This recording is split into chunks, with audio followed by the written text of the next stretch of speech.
Ike Live, brought to you exclusively by Abu Garcia. Hey guys, how you doing? Hope you're having a wonderful evening. We are at a Tuesday. Is it Tuesday? Yeah. Tuesday evening. I'm all messed up. Thank you for joining brand new Ike Live at the Bar. We got a really, really, really good show for you tonight, guys. You know, a lot of these Ike Live at the Bars, it's just Becky and I just shooting the shit. We're going to do a little bit of that for you tonight. But we also have a great guest popping on with us in about 20 minutes or so. Tai Au is coming on, fellow B-boy.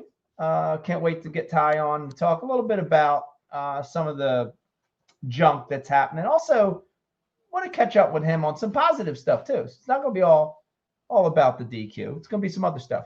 Let me remind you guys watching that this show is brought to you by Abu Garcia, the maker of great rods and reels. Head on over to abugarcia.com. Check out what they got. Listen, man, if you like throwing big baits, Abu has a new rod and reel called the Beast. Go check that one out. It's pretty awesome. Also brought to you by Tackle Warehouse. Everyone I know shops at Tackle Warehouse. Tackle Warehouse has exclusives only available on TW. I'm talking about color, sizes, and shapes, including the brand new Berkeley Chop Block. A couple exclusive colors in the Chop Block. We'll talk about that in a second. Last but not least, this show is brought to you by the Ike Foundation. Head on over to ikefoundation.org to learn about how you can help get new people, new kids fishing. All right, first things first, guys. This is Ike Live at the Bar. We're going to have a couple cocktails tonight. Hope you're chilling out, watching this show. If you like an adult beverage, I hope you're enjoying one. If you don't, that's cool too. I am drinking and look up. Did you shake it? I didn't shake it. I don't know what happened there. Has a lot of head. This is a beer my buddy Jeremy gave me. I had one the other night and it was delicious. This is a Neshaminy Creek Brewing County Line IPA.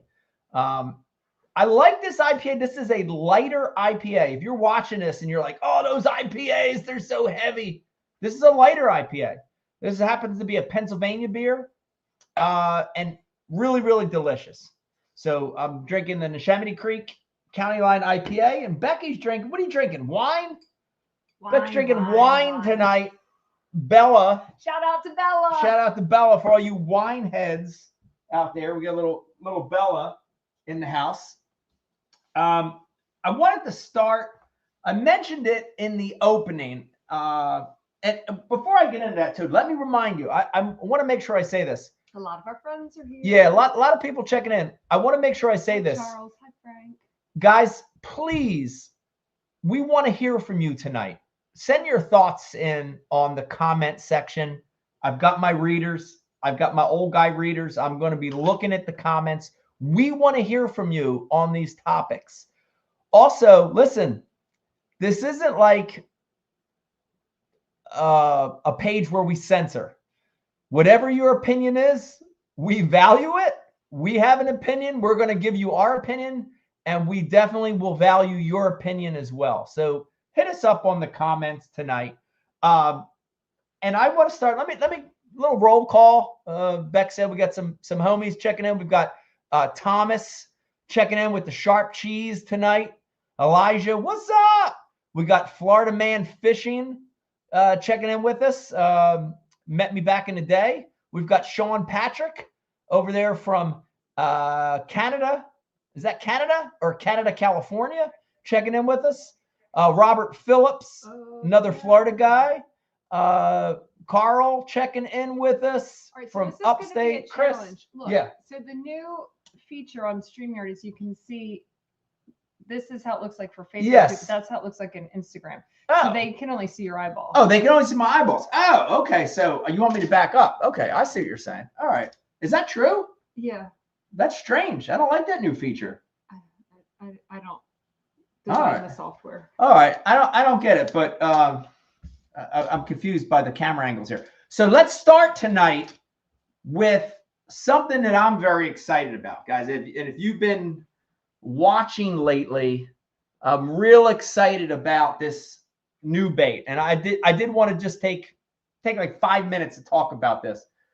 This is the Berkley Power Bait Shot Block. Guys, soft glide bait. Soft glide bait. I'm not going to go into everything. There's so much content out there right now. But I did want to hit you with something, which is a lot of times when a company launches something, okay, you know, there's a lot of hype built around the bait. And that hype isn't necessarily always 100% accurate. Dude, this one is going to be a straight up killer. I'm just telling you, if you're watching this, I don't care what you fish for. Bass, pike, big trout, muskie, catfish. If you're watching this and you're a saltwater angler, happened to have a nice saltwater experience last week. Shout out to my buddy Ernie. This thing is going to be a killer in saltwater. Stripers, small tuna, bluefish, snook, redfish. This thing's going to be killer. 3 sizes. Not going to get into it all. Charles wants to make sure everyone knows the paintbrush tail. Paintbrush tail. Paintbrush tail, guys. Oversized eyes. Mesh joint. I can attest to the sharpness of the hooks because I got back in with the hook earlier. Unique hook system. Dude, this thing's killing it. One last thing, and I want to keep going because I don't want to make this a tackle podcast. But if you're watching this and you're like, oh, that's another one of those big glide baits that I got to sit there and wait for a drop, and I got to pay 100, 150, 200, 250 bucks. Guys, 30 bucks or less. All 3 sizes. Okay, so pretty cool. Pretty cool. So Berkley Power Bait Chop Block, go check it out. Tackle Warehouse has all the colors right now. Also, they have some of the exclusive colors. I think Tackle Warehouse has 2 exclusive colors right now, and they're really good ones. They're really good ones. So, guys, give that chop block a look. Greg's checking in. Also likes the flux gill. Yes, Greg, that's a cool bait. Lot of ways to rig that flux gill. So that's a good one. Already got people checking in about Tai, and we're going to be talking about that. I got one. Papa's checking in with us saying Tai got screwed. I agree with you. I think he got screwed. We're going to talk about that. Doug's going to check out that chop block. It's a good bait, guys. Ian's got his chop block. Ian's got a chop block already, which I love. I love that you've got one already. But let's keep going. I don't want to make this a tackle show. The next topic, guys, we're going to go ahead and change here. And I'm still trying to get used to this Instagram thing. You sure that's the way you're talking about? Yeah. I would double check that because that's strange if that's true. The next thing, guys, I want to talk about. Becky cannot be right. Yeah, you could be right. Oh, shit. I don't like that at all. That means the whole screen's got to go back a little bit. I feel bad. All right. The next topic, guys. Instagram, you might want to go to Facebook. Yeah, the Instagram image is strange tonight, but we're going to try to make it work. The next topic, guys, I want to talk about is if you've been following social media or if you're a kayak angler, you've probably heard about the, would you call it famous, semi-famous kayak cheating scandal going on. That is The latest. is mind-blowing. The first thing I want to say about it is I hate that scandals like this, cheating scandals, get the national attention for fishing. Yeah, not all the good that's done or yeah, it pisses me off, guys. It pisses me off because a lot of people, there's a lot of us that are trying to get positive PR for fishing. We're trying to grow fishing, get kids fishing. And like the national news only wants to cover this cheating stuff. If you remember the walleye cheating scandal from a few years back, everybody in the world knew about that. This is kind of the same thing now with this kayak cheating scandal. And this one's pretty bizarre, So again, you know, this is Ike Live. So I don't want to totally 1000% say he did it because I don't know all the facts, but I'm pretty sure he did it. I'm pretty sure. Well, when there's smoke, there's fire. And unfortunately, there was, yeah, okay. So I'm going to apologize. StreamYard just did this new thing. I'm going to have to I only figured it out this evening. You got to keep backing the camera up. We're going to do like an 80s style. Okay, so I'll figure that out later. But if you're on YouTube, I know if you're on your phone, if you're on the app, you're getting the weird thing. But if you just go to your web browser, it would be the wider. Instagram, I'm sorry, I have no way of changing that. I'll work on this for next time. I'm tech support, so tech support. Everything's questionable. But back to the subject.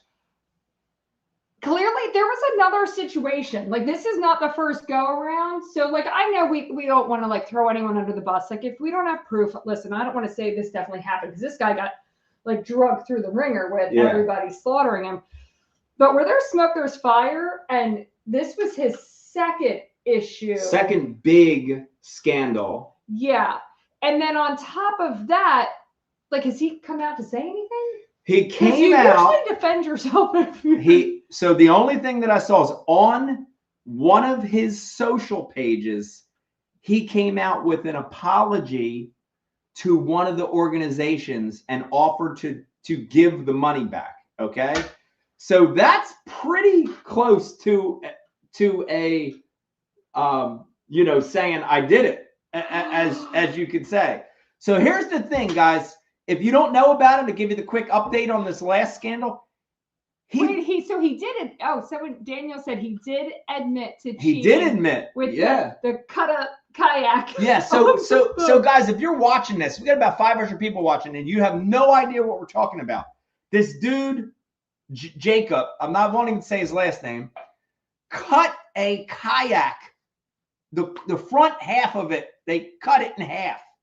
He put it on his bass boat. I think he just like took or he took whatever. He took the seat, you know, He made it look like his kayak, and he fished out of his regular bass boat, but took the images in his bass boat of him on this piece of a kayak.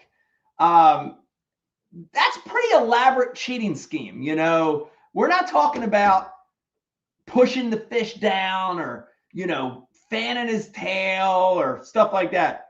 Dude, we're talking about straight up premeditated shit that's going on here. So pretty dirty, pretty dirty, man.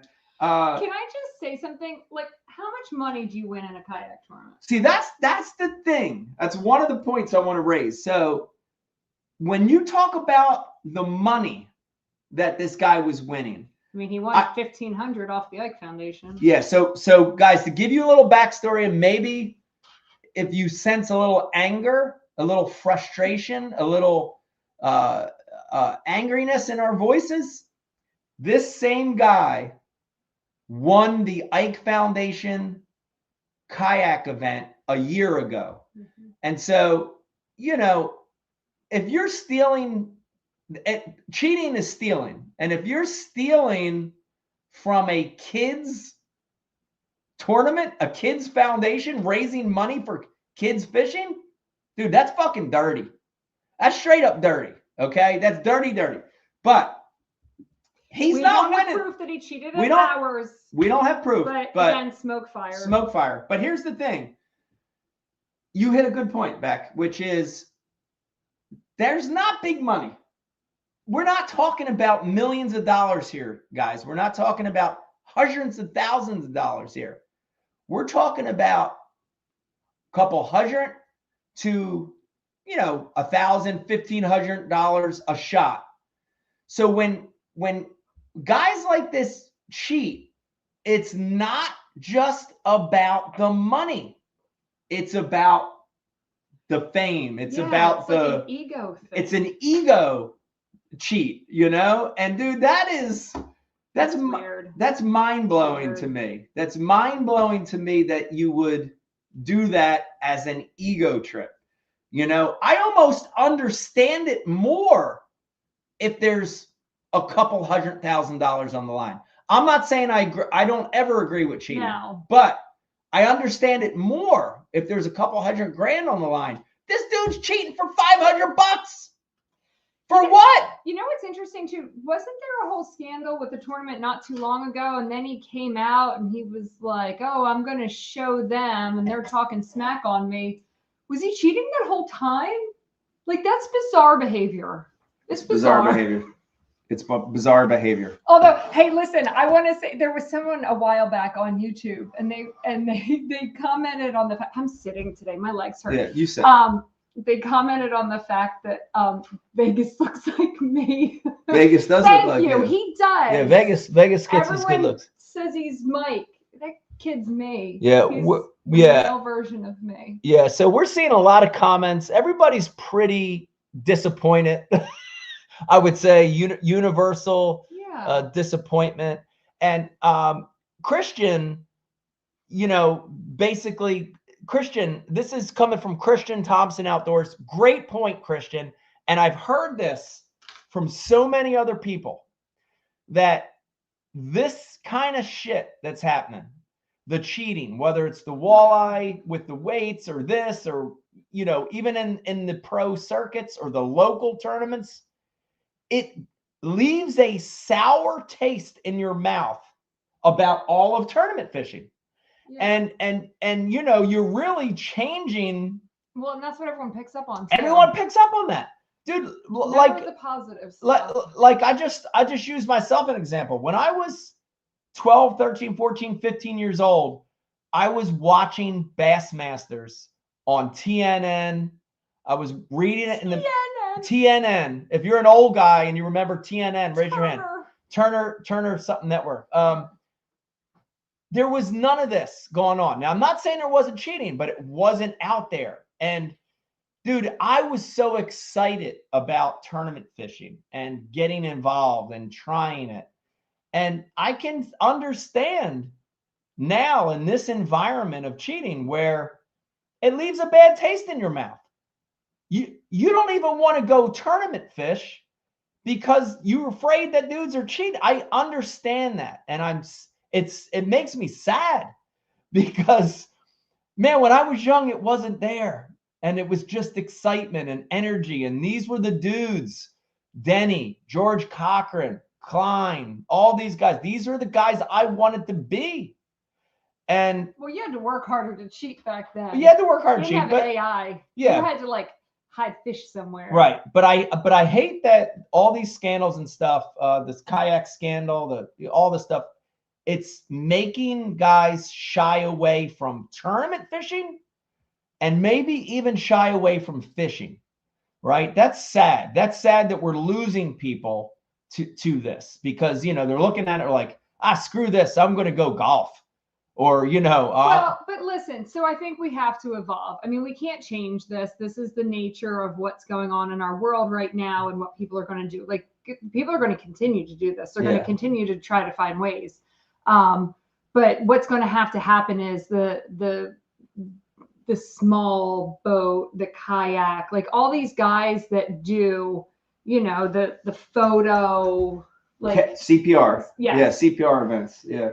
They're going to have to change it. So now it's going to have to become like, you have to submit the image of that fish, but you're going to have a video of you there. A video like hey, proving I'm catching here. this right here. See me on my kayak. Okay. Putting it back in. Like you're going to have to prove you're doing it that day. Yeah. But here's the thing. It's more on the tournament organizations. And I feel bad that has to happen. Yeah. But they have to do this, or what's going to happen is people are going to stop coming out. Because if people suspect that someone there within that tournament trail is cheating, why come out? Right. Why are you going to put your $60 in or your $150 or right. whatever it is? Like why?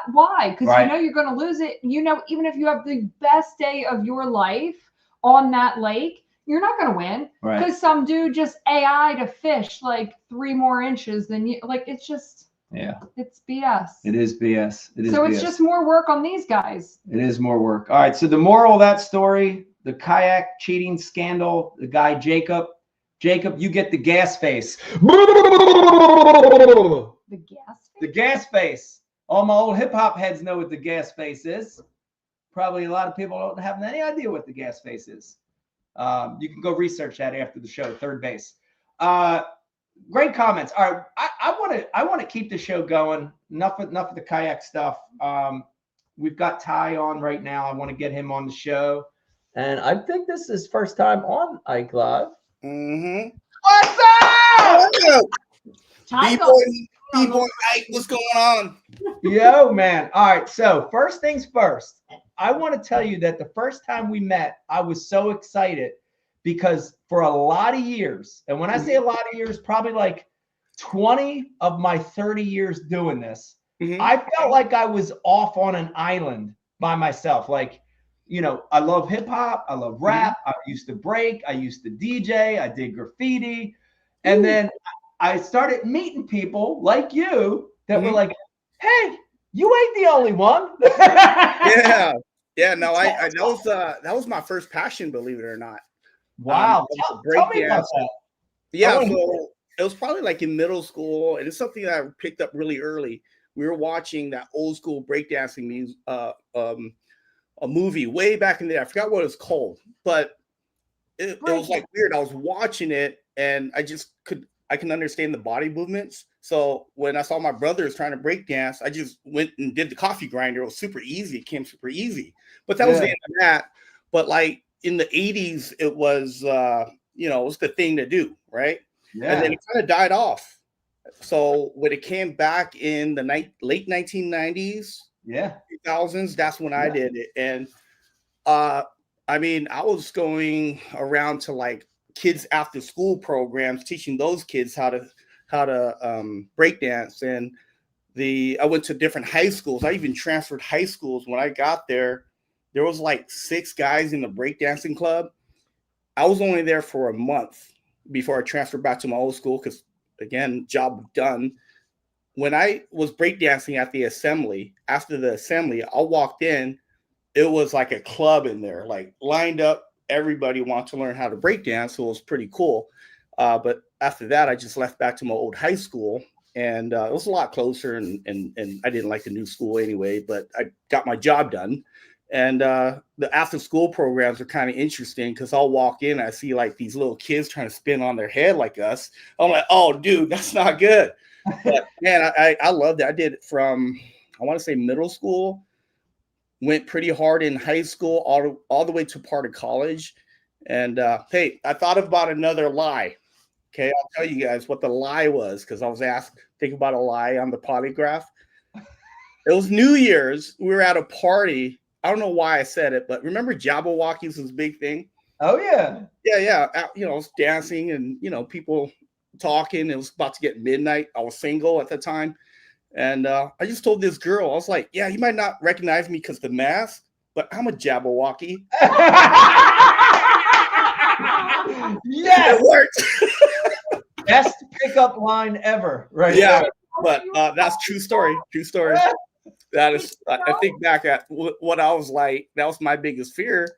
Now that I have a daughter, it's like, please don't meet some dude like me. Oh, yeah. The line. Okay. Mike told me that he fished for a living, and I asked if he could pay his own bills. That's true. So, That's true. At first, it was probably pretty hard. Yeah, that's true. Well, when I met him, he could pay his bills. Yeah, so that's true. That's true. I tell you though, it is nice to have people that that fish with you that have similar passions, similar pasts. So I love that. I love that.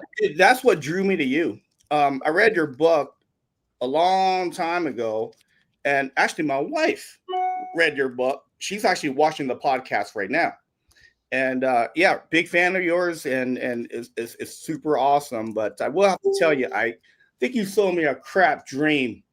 I'm just kidding. Well, we're going to talk about that, and it's. I tell you right now, we mentioned it right before you came on, Tai, which is this is a different world today. You know, and you talk about that dream, and that's I had it as a kid, and there wasn't this air of negativity, this air of I don't know. It just seems like this is such a strange time for the sport, and I don't want it to be a dream killer. I hate that it's becoming a dream killer. Yeah, there's so many issues with the sport, and again, I can't pinpoint what it is, but I think one of the biggest issues is like, with boats, the cost. People don't seem to forget that the electronics that we put in our boats, I mean, really adds to the cost, especially if you don't have a partnership, at least a discount with a tackle shop or the whatever company that you choose to go with. I mean, you're adding about $30,000 onto your boat, and you got the lithium batteries. You got just to have the top of the line equipment. As you and I know, you can't give these guys an advantage. You got to keep up with it. And I didn't even know. I'll tell you what. I started focusing on forward-facing sonar only about a year and a half ago. Where I gotta learn it. I'm gonna get left. I'm getting left behind right now. Yeah. So I feel like I was behind for a year and a half, and these guys are using and just smoking me. And there's little things that I didn't know, just like batteries. Just it's so important to have good batteries. Yeah. If you think about your forward-facing sonar like a flashlight, and you put 3 Duracell batteries in it, right? You turn it on, it's great. You think it works in the morning, but slowly over time, only about 3 hours, especially if you have your live wells on and all the other electronics, your light starts to dimmer. Okay. And you can't see out as far. And I'll tell you what happened at Ouachita just last year. I thought the fish, because I can do it until about 10 o'clock in the morning. I can't catch them anymore. But I remember everybody else was catching them around me, and I thought they were catching them way down in the timber. Anyway, I remember firing my boat up, running across the lake, dropping the trolling motor. I'll see them right away, but only for about 20 minutes. Finally, I just gave up, hit the bank. I didn't know what was happening because I was using a AGM battery. Yeah. My flashlight dimmered. I can't see 70 to 90 feet out anymore. So I couldn't see those fish out there. I had to get super close. And the pressure that the lakes over there, certain lakes are already getting, those fish already know what's up. They feel that sonar, they just swim off. So I didn't even know about the importance of power until last year. So that's all I was, I'm real open with people. I tell people about their setup and what they need. I mean, every little detail helps right now. And there's so much to know. And heck, just last year, helped Randy Howell set up his units, and he thought he knew everything there is to know about it. So it's kind of cool, kind of helping somebody like Randy. But I look up to you guys, and I still do. And you guys, man, gave me that dream. And a lot of people don't understand that the high that I live for is when you catch that kicker fish, or if you catch that fish that's going to crack in the top 10. I mean, that's what it's all about. That's the high that I live for, because I don't drink. I don't do anything else but this. Okay. And I tell people, if fishing's a drug, I'm on level meth. I can relate to that.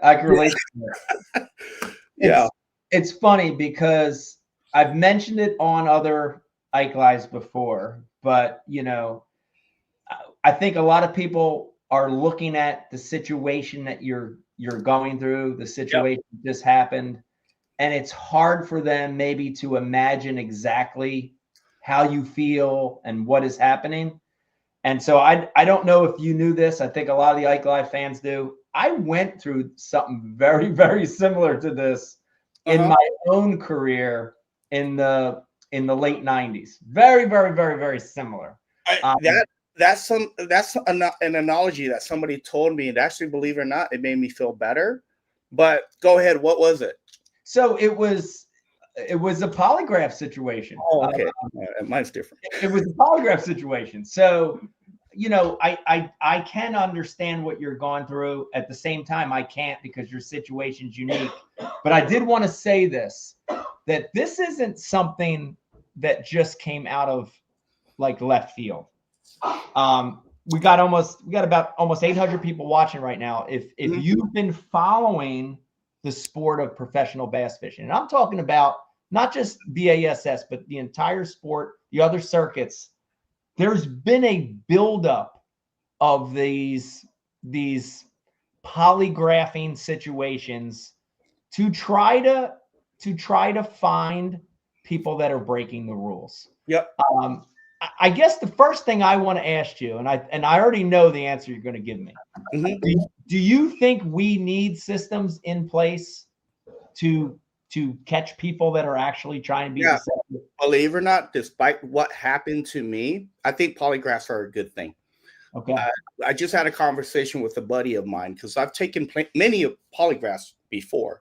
Yeah. This one was a little different that I took. I mean, it still felt legit and all that stuff, but I took one at when my rookie year. Going to Okeechobee, did horrible there. Thought I was gonna be on my way to lose everything, but luckily I bounced back, finished 6th at the next 2 events. And back then, you just have to be the highest 4 non-Bass Pro Tour guys on the Invitationals to go fish the Bass Pro Tour. So when I went over there to fish those 2 compants, man, they polygraphed me really quick. Okay, and I sat down with Mark, and my buddy Mark Daniels had told me, hey, man, you know, don't mess around with the no info rule. That guy, Mark, that does our polygraphs, don't mess with him. He's legit. Yeah. Keeping that in mind. And yeah, man, I just quit my job. I didn't know when the next paycheck was coming in. It was stressful. That was my first real year knowing what it was like to truly fish for a living. Because the smartest thing I ever did was start my insurance business too, but you don't make money in that for about 2 years. You got to build up your clientele. So kind of can't even count that. I mean, I'll tell you guys exactly, that first year in my business, only made $32,000. That's not enough to support a family out here in Phoenix. So I had to do well. And I did well enough considering what I was up against. I've never been to any of those lakes, only been back east once, which was Wheeler at a Stren Series championship. 2 days of practice, okay? And I couldn't afford a pre-practice. I had to show up and just fish. I didn't know anybody out there. So looking back, I didn't know I had a good year until I looked back. It's like, man, against all odds, you came through. But I took that polygraph, and at the end of it, Mark said, yeah, man, you passed with 0.0013. I said, well, what's that supposed to mean? He said, well, it's a deception test. And basically, out of 1,000 people, only about 13 people would be able to pass this test if they were to be to lie. So mine wasn't like that. This is a straight up pass fail, which I thought was a little weird. And I guess you would have to follow my social media to think, like, you know, I think of wild stuff, and I'm always thinking. It's just the way I've always been wired. I obsess over things I don't know until I figure it out. On the drive home, after they gave me the news, I decided just to leave because I knew what I was up against. Yeah. The fact is, nobody's ever passed or won an appeal that I know of, except for, I did some research when I got back. I guess a kayaker won 2021, but that's the only thing. But on the opens and on the elites, I don't think anybody's ever won an appeal. 2, you can't go out there and fish against these guys with a mental state of mind if you're not straight. I didn't want to put anybody else in danger, myself, and just fish just straight angry, because I was angry. Yeah. I mean, I reflect back now. I wish I would have asked Josh at least what canal. That way I can just connect the dots, say I screw up and move on. But I know I didn't break any rules, none whatsoever. And just said, hey, I'm fighting a losing battle. I'm not going to spend any more money. I just want to get home to my family right now. So that's when I packed up. I left. Believe it or not, I made it from Florida. I drove all the way to at 5 o'clock. I drove all the way to 8:30. Laid there tossing and turning, probably slept a little after 9 to 1, woke up, drove from 1 a.m., made it home at 9 p.m. Just angry the whole time, thinking about this the whole time. Yeah. And thinking, I can't remember, like, I can't believe that I remembered all the questions, even the parts, different questions, the questions that they ask you to lie on. Yeah. And the one just really stuck out to me because I couldn't figure out why at the time, why I was struggling with that question so much. And now that I think about it, that's a 3-part question. I remember what I was thinking of, which is, did you solicit information from a non-public source in order to gain a competitive advantage? I mean, just in seconds, how I processed that was solicit information. That word solicit. Did I ask anybody information about Okeechobee, which is no. The non-public source, well, I did think of Josh, he's a non-public source, but I tied it into 3, which is, non-public information to gain a competitive advantage. To answer that's no. And I know what Josh wasn't referring to, because we had a lot of weather cancellations this year back at Norfolk. Norfolk, there was another one. I can't remember where that one was, but Rayburn. We had a tournament cancellation. Just weather, wind. So we're sitting there watching YouTube, just a bunch of different ones, and the one that we watched was Camille Wagner, and it really stuck out to me because we were like, why is he shaking the minnow that hard? So I was really intrigued by it, and I remember a little piece like that. Then I remember, okay. Canal. My plan was to go down there and check it out anyway, but I don't like fishing like that. I'm at Okeechobee. I want to flip, throw a chatterbait, Senko. That's my style. I grew up doing that. That's the plan. And I wasn't even running to those canals. I was planning on fishing a little north of Uncle Joe's Cut.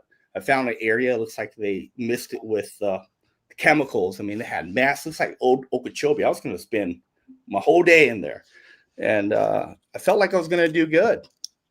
But then this happened, and man, that took the wind out of me. I thought that life was over because this is what I truly love doing. This is what wakes me up early in the morning. It's heartbreaking. It's heartbreaking. Like, again, I went through it, and listening to what you're saying, I'm going back in time, and it feels like you're crushed, and it feels like there's no hope. You're hopeless, Oh man, I still do. I'm not gonna lie. I wish I didn't hold grudges this much and this long. I wish I was better at forgiving, but I know myself by now. That's But here's the thing. I want to talk about the polygraph, because this is the thing that makes me really, really angry. And I'll jump back and say that both of us believe, we all believe that there should be some system in place. You don't want the guy that's out there getting dots the night before the tournament, right? You want to be able to find that guy getting dots.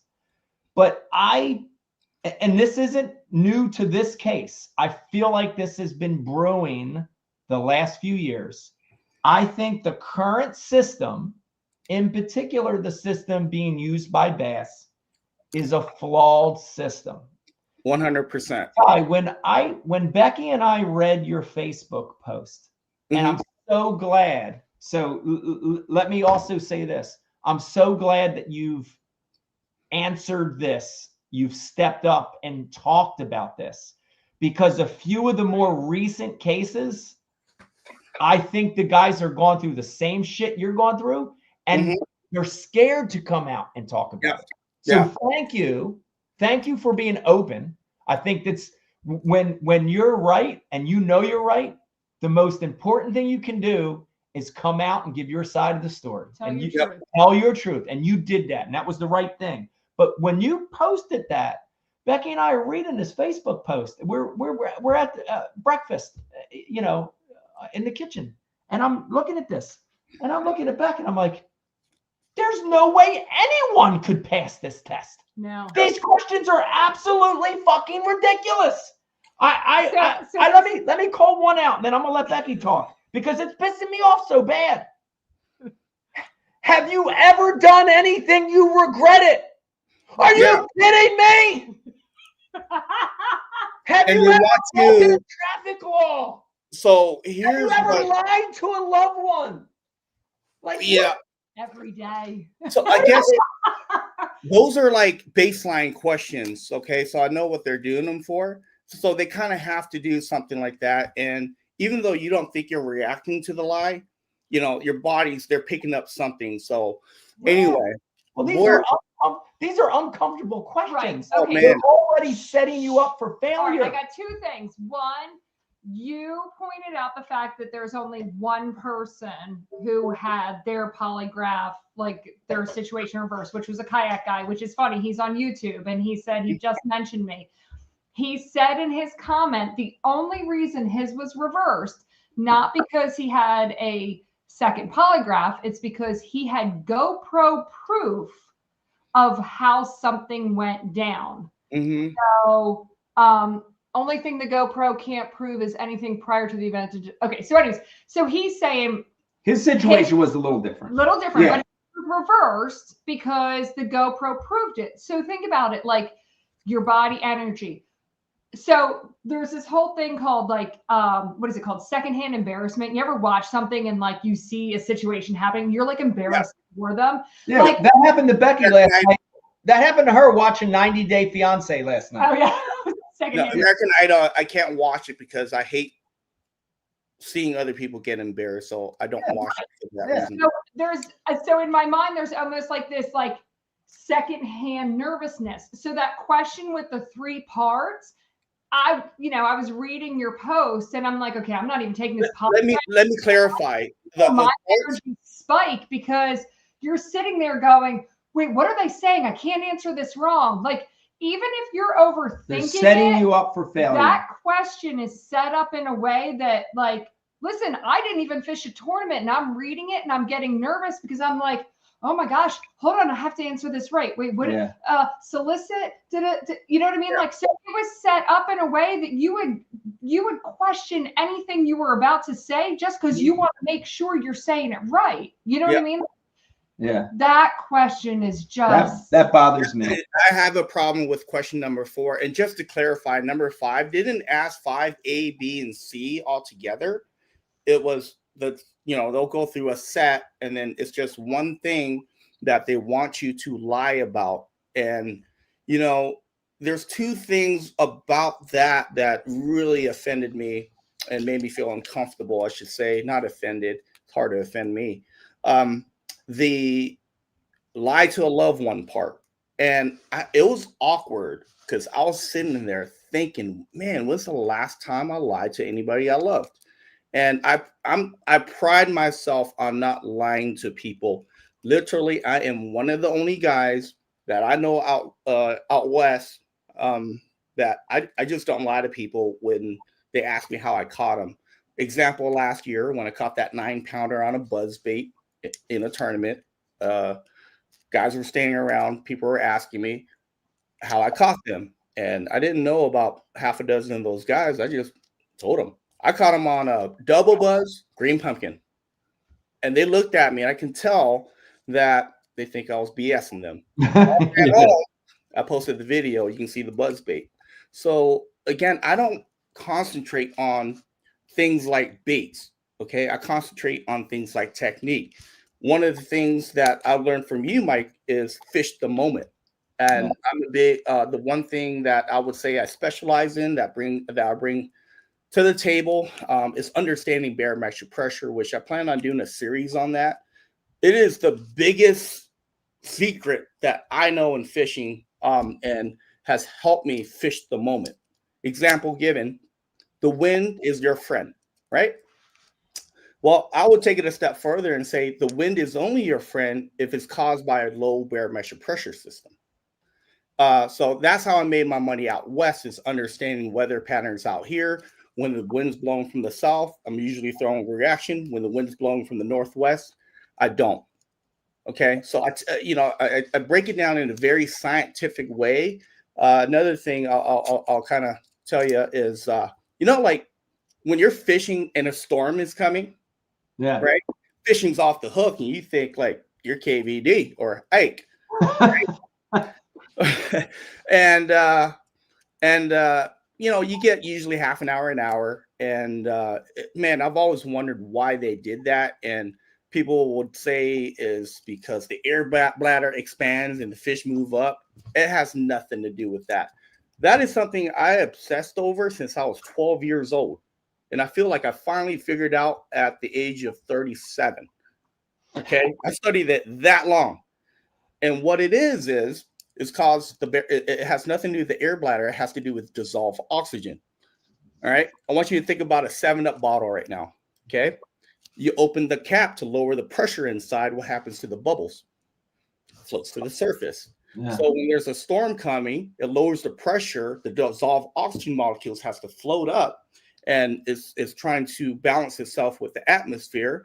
And it basically has a lot more oxygen, kind of like how if you were to jog 100 yards at sea level where there's more oxygen and go up into the mountains and jog 100 yards, they're going to be more gassed out in the mountains. So basically the fish have the ability to swim further without tiring themselves out.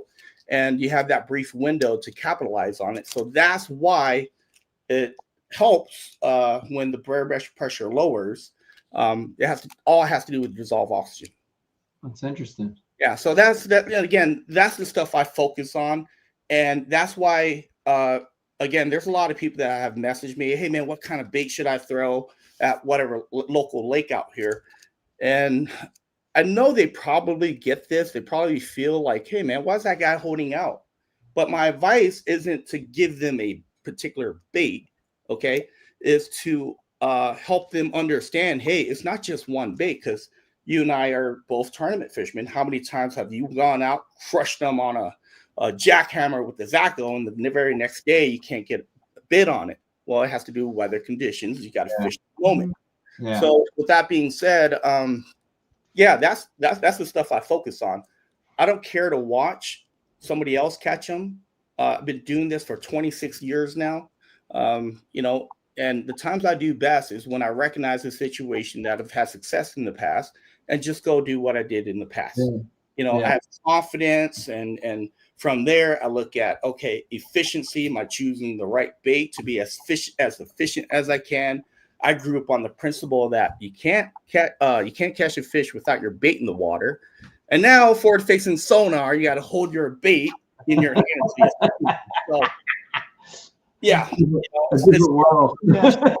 Yeah, it's a different world. I did want to mention too, we got almost 900 people watching. I did want to mention, Ty, I want you to know this, that I did send messages to the tournament department at Bass. Okay. Because I did want to give them a chance to have their opinion and explain. So I sent a message to Hank Weldon and Chris Bose, and both of them declined. They gave a reason why they didn't want to be on, and I respect that. But I did want to mention that I did open this forum up to them if they want to watch. Perfectly fine. Look, where I'm at right now, I'm very true to myself. Okay. Yeah. And I don't, what happened killed my desire to ever go down this road, the elite. I know how hard it is. Yeah. And the time away from my kids, missing their sports game, I missed their birthday, I missed daddy-daughter dance last year. This year was a struggle. I went to it, and I was a day late for the Sam Rayburn practice. And then the start of the tournament, I broke down right across the lake. Took me 3 hours to get back on my Ghost trolling motor. And, just fighting through adversity. I had 3 truck breakdowns this year. Had the third one, you guys don't know about this, but I had a mental breakdown at 11 p.m.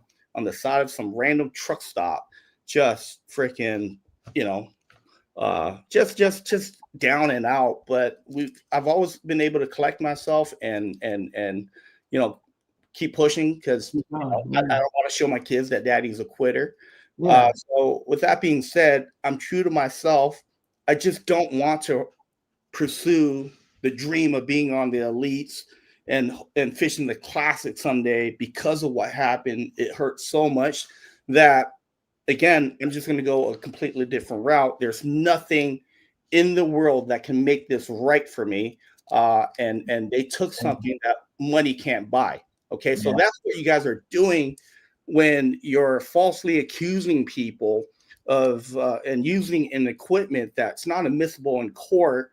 And yeah, the polygrapher is highly dependent on the examiner and how good they are. So, you know, some are very inaccurate because the examiner is not good. Some are really good, but I looked up the average statistic is about 10 to 15%. Let's take that the lower number, 10%. If you're falsely accusing 10% of these anglers, okay, and ruining their lives, ruining their careers, ruining their season that they have so much money, not to mention, you know, the sponsors that they represent, is that okay? The answer to that should be hell no. Hell no. It's not okay. So my purpose now, okay, and I'm hoping all the pros know this, that I look up to on the elites. When I take a stab at the organization, it has nothing to do with the guys living their dream. If you guys are still out there, I want you to do to keep going. If your plans to fish the opens, keep going, pursue your dream. I am so envious that you guys still have a dream. I don't, okay? But what good that can come from this is them to change their process. What they're doing is killing guys like me. All right, you guys sell big bass, big stage, big dream. You guys killed that slogan because that dream is dead for me, and I would never be able to look at the brand the same. So yeah, I'm still a little heated on this, and I haven't felt better. I know it's going to take a lot of time. Probably something that I'll live to wonder, man, what would I have made it? I don't know. I would have loved to have the opportunity. Yeah, I mean, all these cases, but yours in particular is heartbreaking for exactly what you're saying, you know, and I'm hoping that enough of, you know, this attention is going to make them wake up to the extent where they change the flawed system. You know? And again, I'm not advocating that. I want there to be something in place. Yes. But to have a system in place that falsely accuses people without any form of ways to defend yourself. That's the other big thing, Ty, that I am just so it's maddening. Like I wish the anglers as a body, as an organization, if something like this happened, they had a way to counter that, you know? They had a way to say, look, this is crap. This didn't happen. But there's in its current form, you got to take it. And like the smartest thing you did, you got in the truck and just left. It was a good decision because there's no way to fight this in its current form. And that's not right. There's no way to defend yourself. No. And so, all right. So just so everyone understands that may not know this, I mean, there is paperwork that is signed before a tournament season or a tournament. So, you know, Bass or MLF, whoever it is, has you sign this information so you know the rules. So listen, we all know the rules. You know, you could be polygraphed. It's random, this, that, the other. So that's what they're standing on, that this is the rules. So as anglers, what needs to happen is a change, and the anglers need to say, no, it's not going to be a polygraph, or if this polygraph happens, it has to be this set of questions, or so those are the pieces that have to change, because unfortunately there is no change. So if you want to fish, be part of these tournaments, you have to sign the rules. Because if you're the one guy that bucks the system and says, I'm not signing the rules, then you're not fishing. Okay. So that's the state of where we are, which is how we've all ended up here. Yeah. And I do want to say this too, for a lot of the people, we got almost 1,000 people watching now. And a lot of people don't know this, but right now there have been so many of these cases in the last 6 or 8 months. And Ty, really yours has set people off like never before.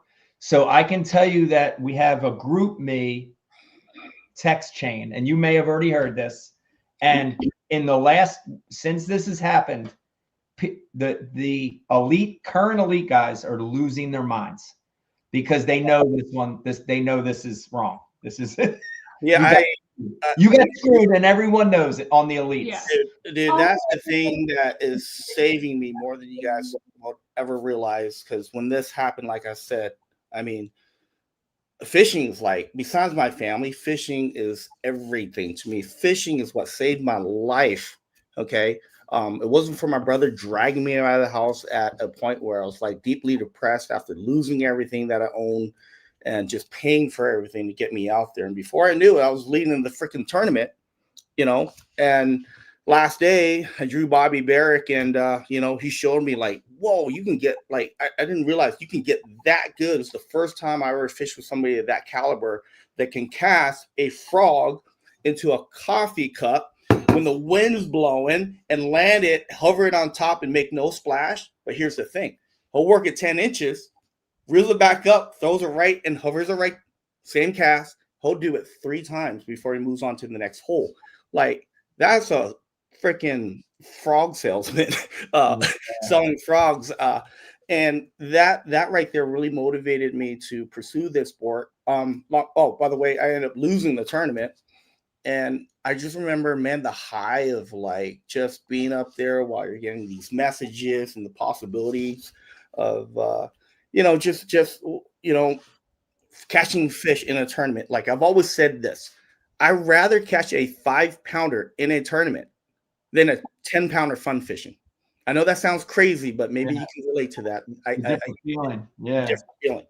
But anyway, that's where I'm at. And what I was going to say to you guys, like, I do believe in polygraphs. They should still have them. But, you know, when we're out there, it takes a lot out of us.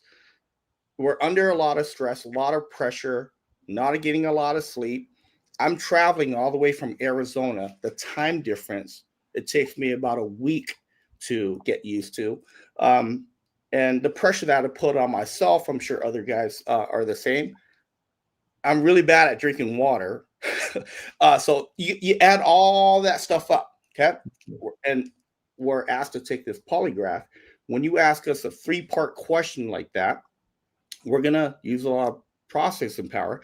And at the end of the day, man, I'm a foreign dude. So, I mean, you got to simplify those questions. Let's be honest here. I was in ESL growing up. English is actually my second language. So, again, all those things, man, I mean, again, I thought about every which way why I failed that question. I can give you a dozen different reasons why. But I can tell you that for certain, I mean, I told the truth. I still failed. So now I know it's an issue.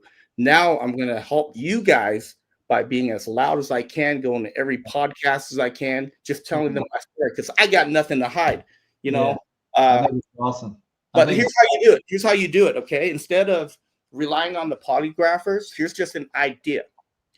You know how like you have a panel?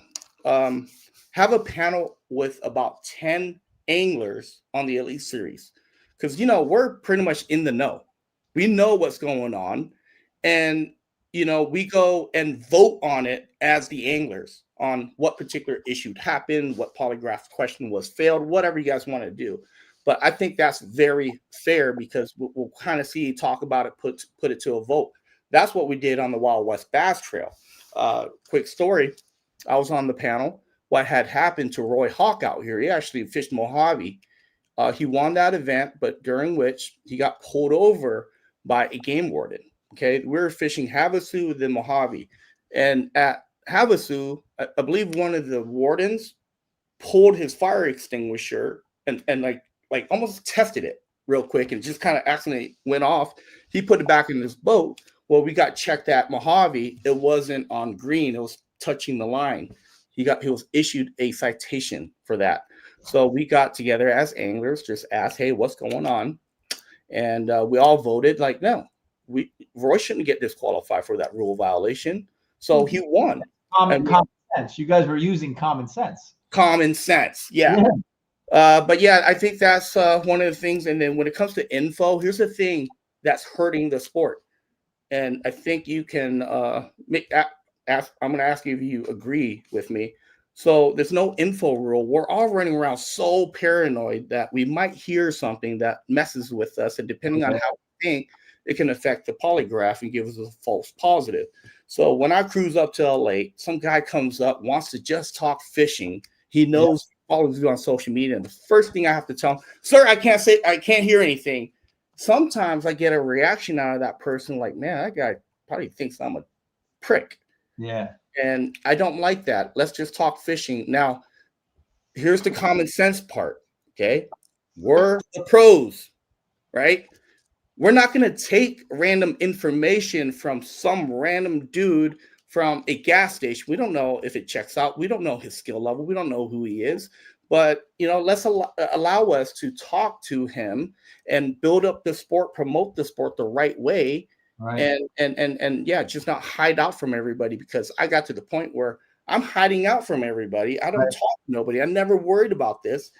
And I'll be honest with you, every time I hear about something like this happening to somebody else, there's always that question in the back of my mind. I wonder if there's more to the story. Yeah. Right. Well, now I know. I know that's definitely 100% truth, and I'll be as loud about it as I want. I posted everything there. I posted the video from start to end. I'll be go hire a professional analyzer. I don't care. I'm telling you guys the truth, full transparency. Yeah. Do what you want. Because my career is ruined. I got nothing much to lose anymore. Yeah. And here's the thing, Ty, what you're doing, I think everyone believes you. You can almost, I can read people. Becky's good at reading people. And I knew instantly that you didn't do anything wrong. You said something you did a podcast with Luke Duncan that I listened to. And you said something that really stuck with me. And I want to repeat it, I don't remember word for word, but it's basically saying, a lot of my buddies fish out here. I would never steal from my buddies. Yep. And that's a great way to put it. Like, you're not going to cheat, because why are you going to take from your friends, right? Yeah. I think that's a big thing that hits home with a lot of people. But this system's flawed. I'm so glad you're being vocal about this. I think it's the only way to cause a change is to make people wake up, Hopefully the organization will see this and wake up, You know what's kind of sucks? I realize I'm going to be the Randy Blockett guy of these polygraphs. Hey, that's not a bad person to be. I mean, everyone's watching. Why not? Randy has his own truth and he speaks it. You don't. I can respect that. But, his stuff. Yeah. But the thing about the argument there, I don't know about everybody else. Here's just the truth, because everybody makes it seem like the fish jump in your boat when you have one. And I can tell you, I've struggled with that thing. Oh, yeah. Sometimes I get so frustrated, I turn it off and just go back to old school fishing. And again, I mean, some of these kids are good at it, but I'm not the type of guy that tells somebody that, hey, a new, better way, is out there, not to use it, because if you don't adapt in this world, you get left behind. Yeah. Okay. And I don't want to get stuck in my old ways. So I do have fun using my active target. In the last year and a half of just sitting down, focusing on it, I've have well over 1,000 hours just staring at the screen, deciphering it. I know all these little tricks, how to tweak out your stuff, and everything in between. And I feel like I'm getting better and better every single year. So with that being said, I feel like the fish out there, I think the problem is going to solve itself, because you're already seeing the fish out there swim away to, and they're not easy to catch anymore. That's why guys are going down to shorter rods to get more consistent shakes, shorter leaders to get more consistent shakes. Luke not. That's about consistency. And man, there's always these new baits, but I thought it was solving itself already, and the bank fish were starting to get easier to catch. And then now all these changes. I mean, just set the rules and forget it. That's just my opinion, but I do like the limitations. I didn't like the 5 transducers. I thought that was ridiculous. Yeah, we should have limitations on equipment. But yeah, man, I mean, it's been a crazy few days, and it's just everybody watching out there, man. You guys have no idea what messages and texts and positive posts meant to me. I had no idea. I guess that's the thing that came from this. Had no idea the level of support. I mean, I had guys that I looked up to, never talked to, message me about it, and everything's been on the up and up. And the last thing I want to do is get anybody upset for them not realizing what I'm doing. I'm simply just trying to get Bass to change their ways, because what I went through, I wouldn't wish on my worst enemy. Yeah. Already done for me. Okay. I'm going to make that super clear. It's done. There's no fire inside. And, a lot of people say, hey man, you can't quit on your dream. Well, I'll tell you what, it's not quitting when you don't want it anymore. Right. So if the fire's not there, what dream is there to pursue? So I'm simply walking away from something that is no longer there. And I'm worried, to be honest with you right now, that I'm not going to be able to replace it with anything else. Because for me, having a goal is really important. I'm the type of person that wants to climb a bigger mountain. So that's why if you follow my career on the West Coast, I started out driving in a Honda Accord, fishing as a co-angler, and then I finished Angler of the Year, had my son. The following year, I lucked into getting a boat, signed up, did well in the first 2 events, got my butt kicked for 2 years, and slowly I started to gain the success out here. And my goal was to finish in top 10 at every single one of the lakes, up and down. There's only one that I haven't, so that was a goal. And the next goal was to win one. I amassed, I think, 15 top 10s at the regional level, still haven't won an event. And man, I was like a madman, just driving up and down, just every tournament, just wanted to win. So when I got the win at Havasu, the Toyota Series there in March, I mean, a big weight's been lifted off my shoulders. There's a picture of me just letting it all out. That was cool because my kids were there. They got to see it. Anyway, fast forward, won at Clear Lake as well. And I sat down, thought to myself, what else do I want to do on the West Coast? 2 things: win at the California Delta, win the US Open, but I can do that if I pursue my my dreams back east. So again, this is just the next biggest mountain that I can find, currently climbing it up. Right when I get up there, it feels like I'm on playing a video game. I'm on the last level, right? I'm about to play the final boss, and then somebody unplugs the freaking TV. That's what happened to me. Yeah. Go big or go home. I didn't even get to go, guys. Yeah, that's crazy. It's crazy. It's so unfortunate the way it happened. And I can tell you two things real quick, Ty. And Becky knows this. I'm a big believer in that things happen for a reason. Yeah. Whether you're philosophical or religious, whatever your take is, yeah. I'm a big believer in that. But the other thing I want to tell you, you usually don't see it when it happens. You don't see it when it's happening. Yeah. It takes time. You look back, like it'll be 2, 3, 4, 5 years later. Oh, all right. But the other thing is, looking back on my situation, it was so similar to yours. And just keep this in the back of your mind. There's so much shit in your head right now because it's so fresh. Yeah. And I was out too. I was out. How long did it take you? It took me a couple months to regain my senses.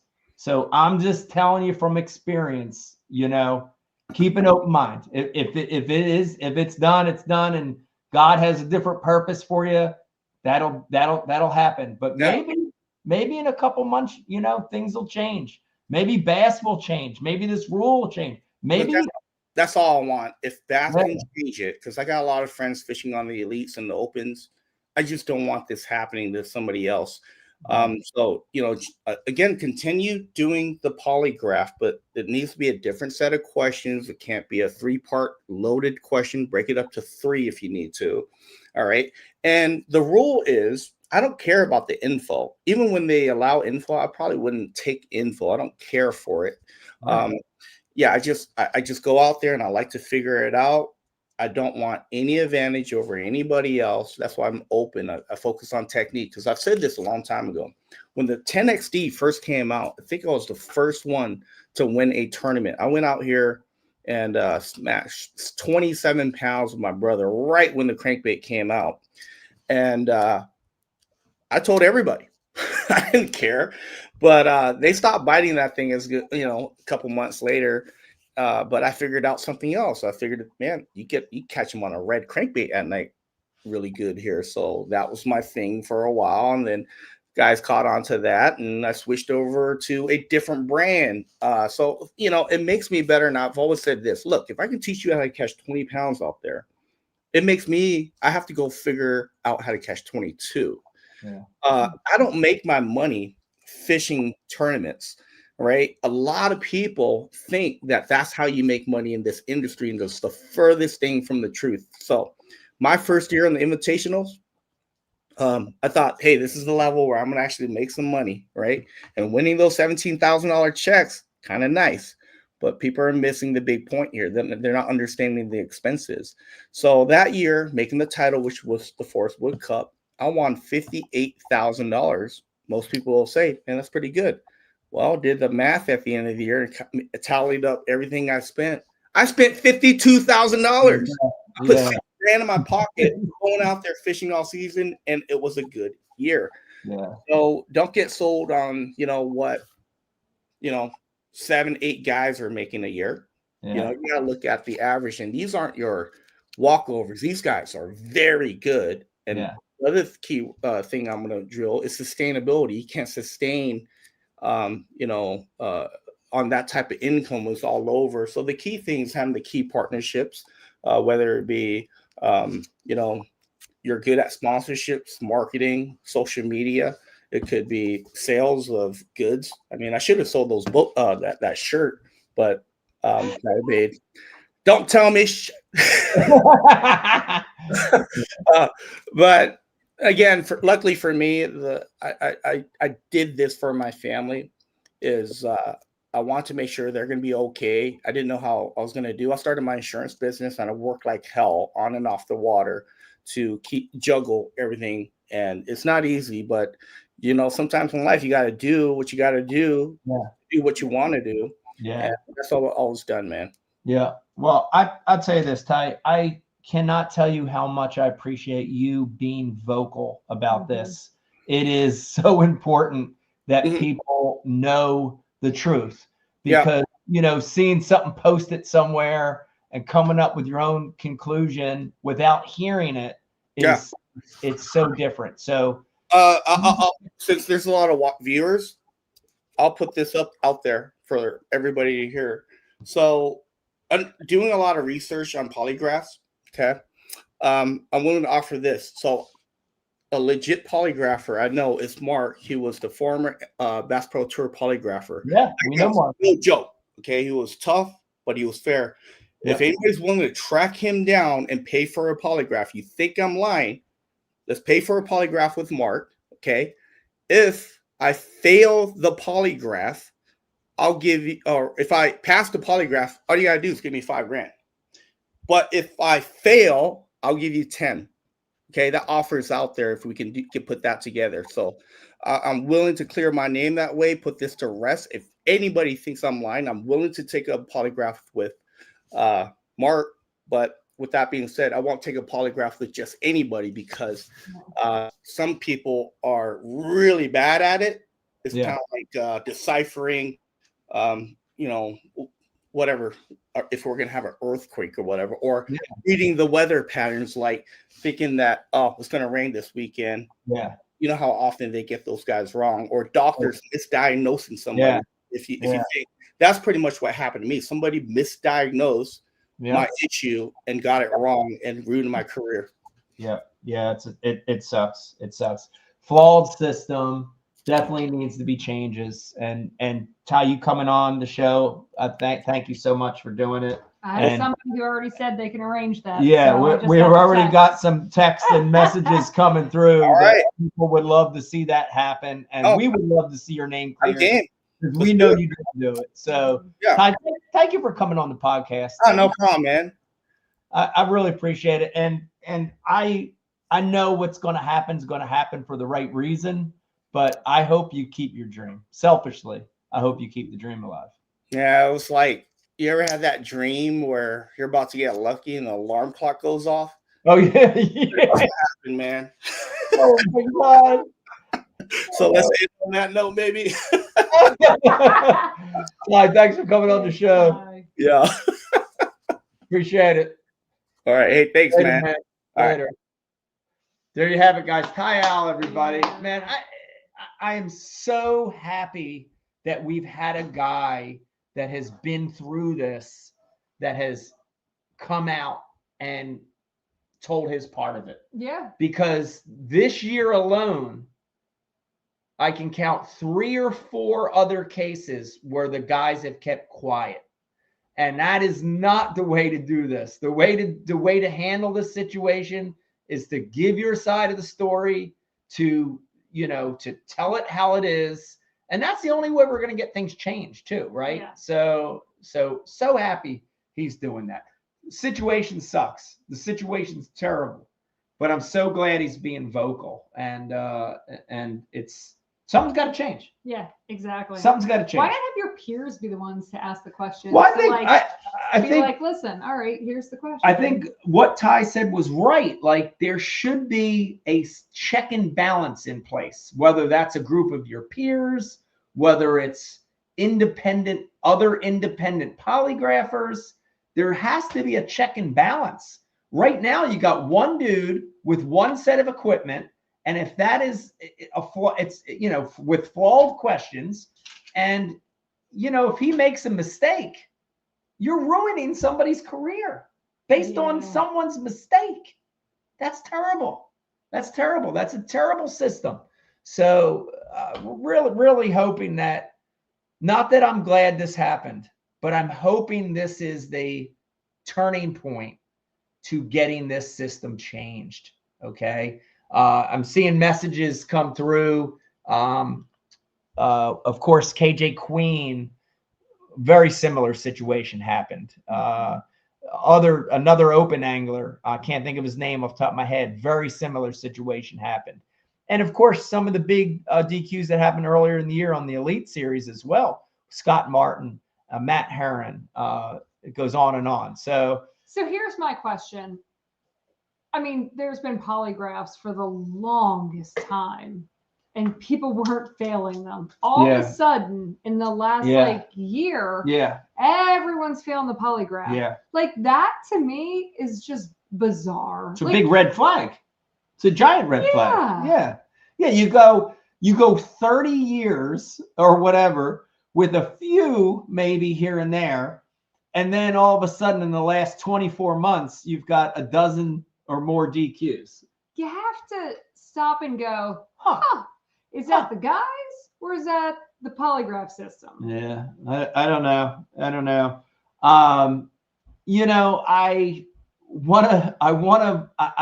kind of have to look at the positive. There's so much negative right now, the cheating scandals, the polygraphs, the forward facing.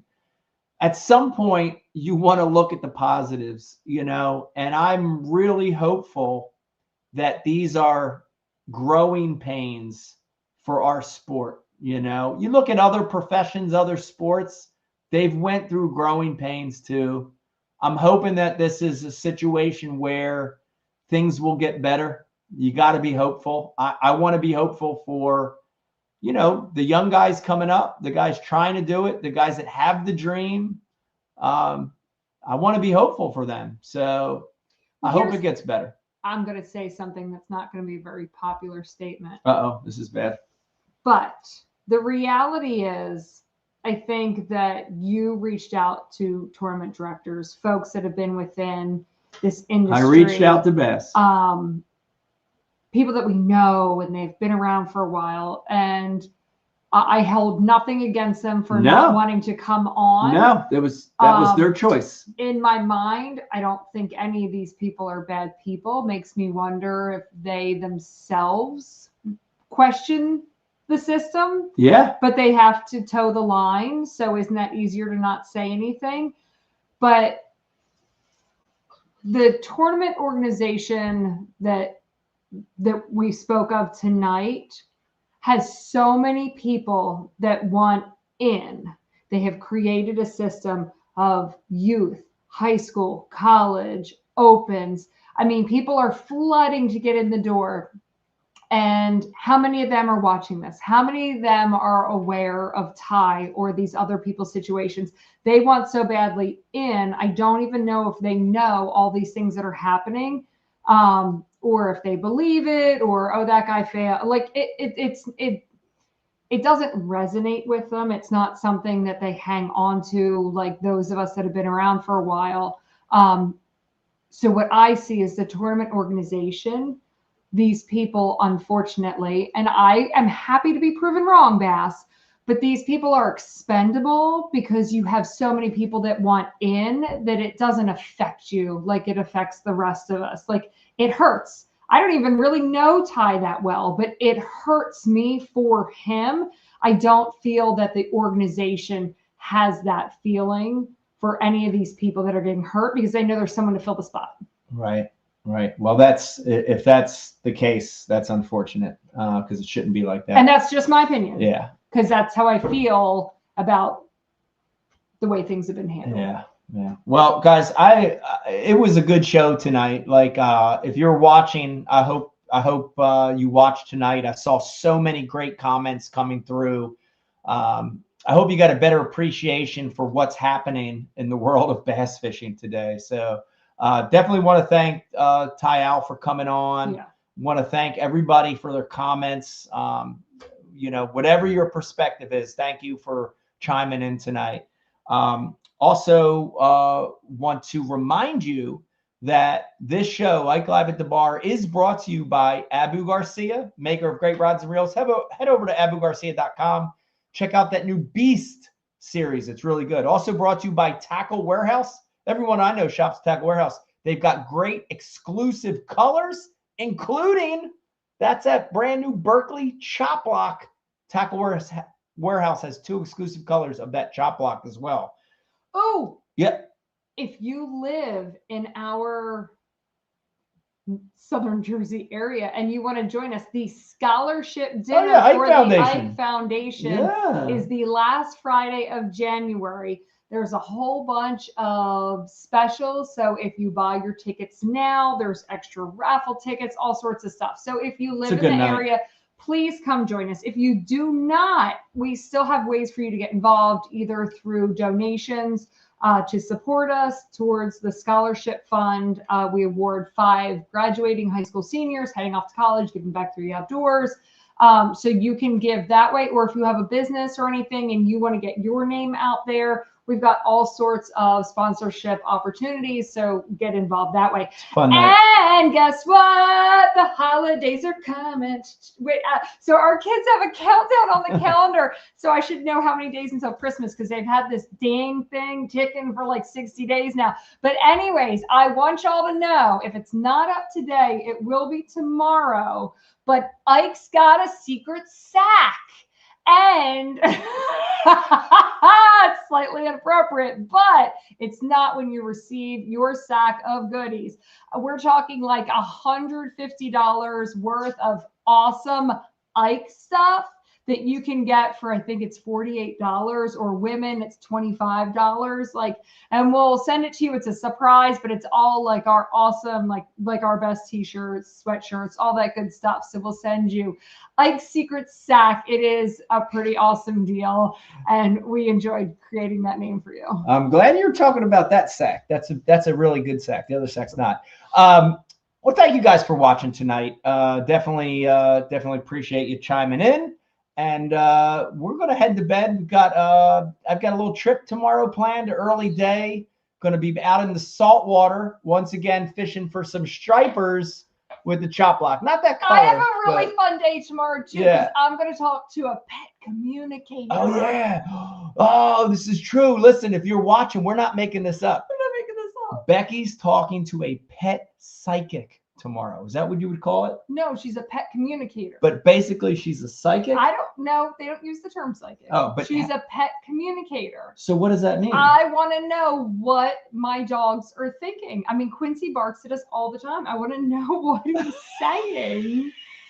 Listen, you can make fun of it all you want, but if this lady tells me some crazy stuff about things that are actually happening in his thoughts, I'm in heaven. We'll definitely keep you updated on the pet psychic communicator at the next Ike Live. Listen, I'm going to give her information out because if she's good, I'll let y'all know. Or maybe I won't because I want to call her every day.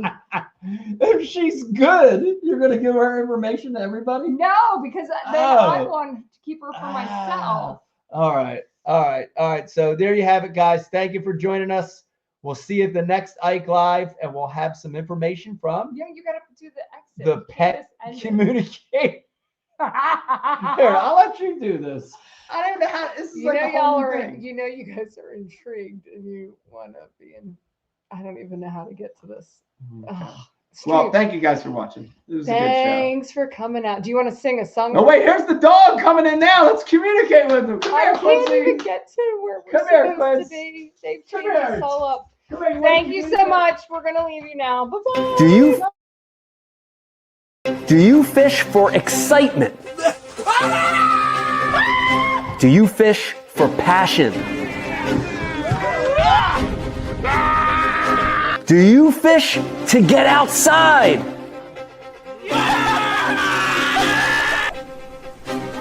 Or do you fish to win?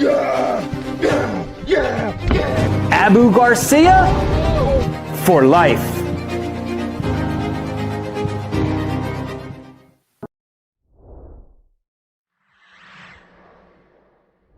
You guys know I'm a power junkie, not just on cranking, but on my trolling motor batteries. The days of running 2, 3, and 4 batteries is over. Guys, we've got this new system, and this is going to be what I run. We've got a 31 that will run everything in my boat, electronic-wise, 1 battery. We've got a 36 that will run my trolling motor all day, 1 battery. Last but not least, we tie it into 1 charger, charging both batteries, and we've got an amazing system. Tie that into 3 posts, little visual indicator, Bluetooth, NEMA. You add all those things together, and you've got a system that's going to change the game. Check this out. It's the brand new Pro Guide batteries and charging system. It's a game changer.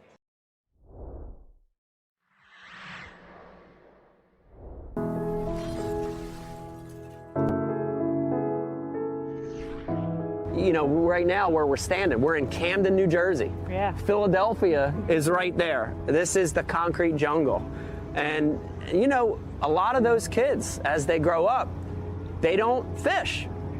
It's interesting because they're surrounded by water, you know, the Delaware River, the Schuylkill, ponds, city park lakes. But they don't have the influence to cast, to fish, to have a rod and reel. And that became our focus, you know, is to target kids in what we call non-traditional areas, you know, urban areas, city centers where the population's high, and let these kids have an experience. You know, it's amazing. I mean, some of the experiences we've had, whether it's Central Park in New York City, here in Camden, other parts of the country, even just casting. Yeah. It's unbelievable to see it, isn't it? Yes. It's unbelievable. Yes. And you know, you see these kids have this experience they've never had, and they light up, you know? The big thing, I think, for the Ike Foundation is we're not saying we want all these kids to become professional anglers. No. It'd be great if some of them did, but we want them to have that fishing experience because it ties them to so many other positive things. The outdoors, nature, conservation. Ecology, you know, all these amazing things in life that maybe they wouldn't have been exposed to any other way. We're trying to help with that. So it's important. It's important for us. We're proud of it.